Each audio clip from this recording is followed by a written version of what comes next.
Hi everyone, so today we're going to the Chinese and Japanese gardens of Montreal. They're in the botanical gardens. I was there yesterday, but we're gonna go again today so that we can give them more time.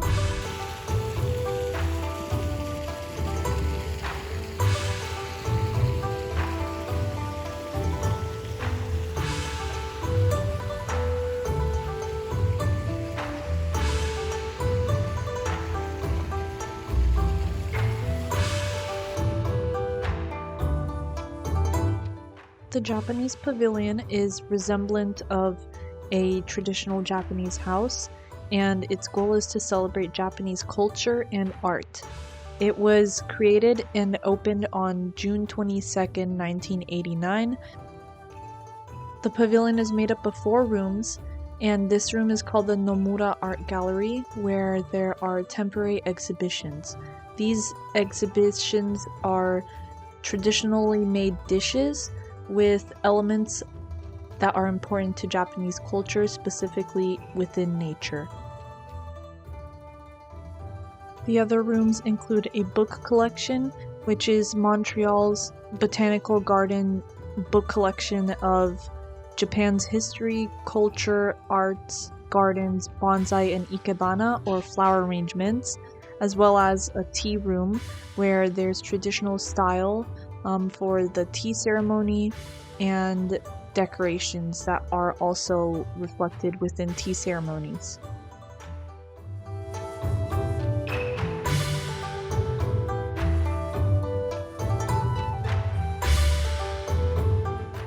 There is an importance to Japanese culture within each of these pieces of nature represented in these dishes.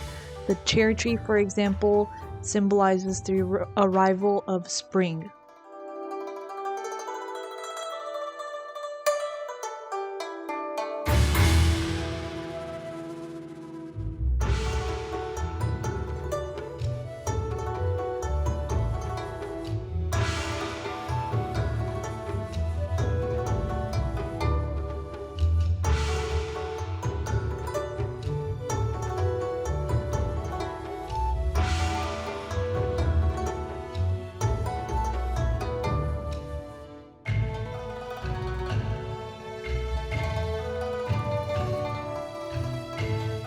The pine tree is also well known for its symbolism of longevity.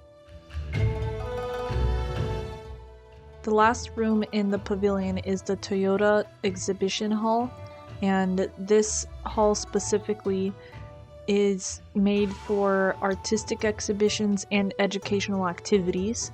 So the artistic exhibitions are these cases that you see that exhibit different pieces of Japanese culture, the first one having been items that are used during the Japanese New Year, the second being just items that are used day by day, or decorational items.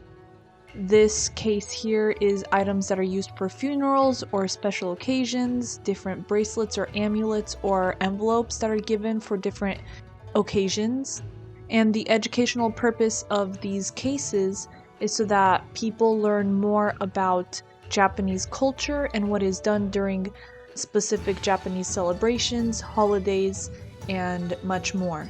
There was also a class going on during the time that I was here in this exhibition hall, where a bunch of children were being read Japanese folk tales, but also being taught about elements in Japanese culture, lots of which were in these cases.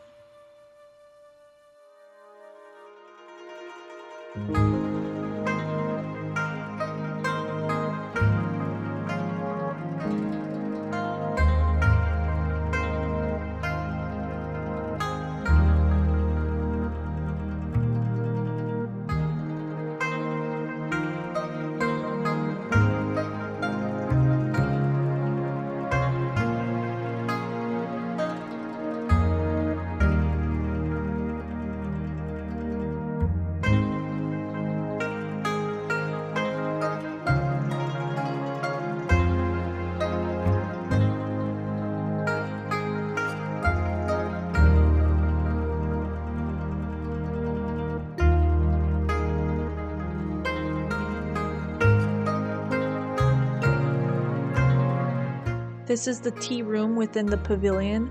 It's actually a lot bigger and more open space than lots of tea rooms that I have seen before, but one of the most integral pieces of the tea room is that scroll that you see there. The tea garden was created to create kind of a natural and calming atmosphere for guests before they entered inside of the tea room.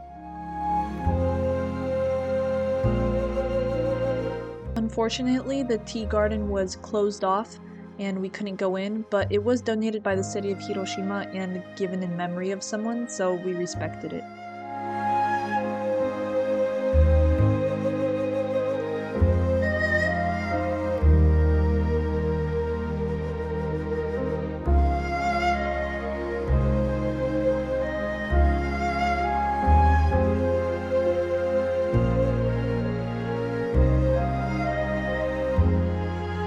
The Peace Bell is an expression of the friendship signed between Hiroshima and Montreal. Every year, a ceremony commemorates the event of August 6, 1945, when the first nuclear bomb was dropped on the city of Hiroshima, and the Peace Bell is rung for that occasion.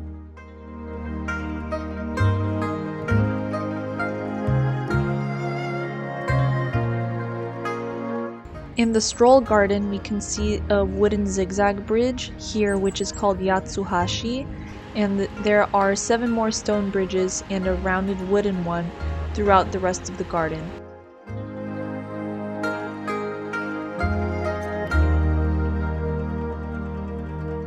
A soan was typically a shelter covered with grass that was far away from the noises of town, where people could reconnect with nature, but it changed into a sukiya so that visitors at the Japanese garden can enjoy it and still take in the landscape.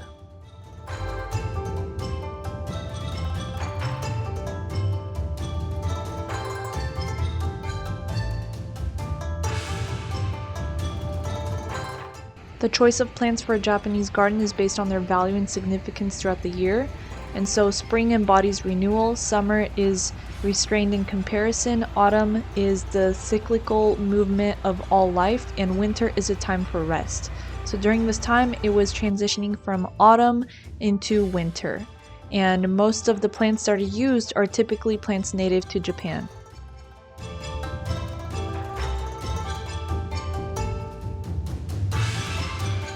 The most important element in a Japanese garden is stone, symbolizing longevity and omnipresence of natural forces.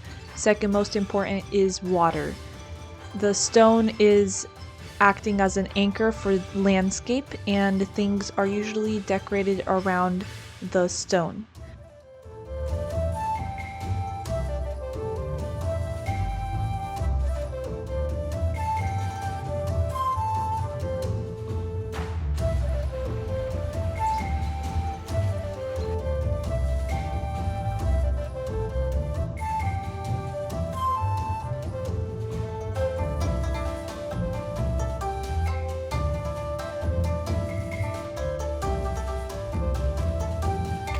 So I don't want to say like that's all for the Japanese garden, but like that is kind of all for the Japanese garden. It's not as big as I thought.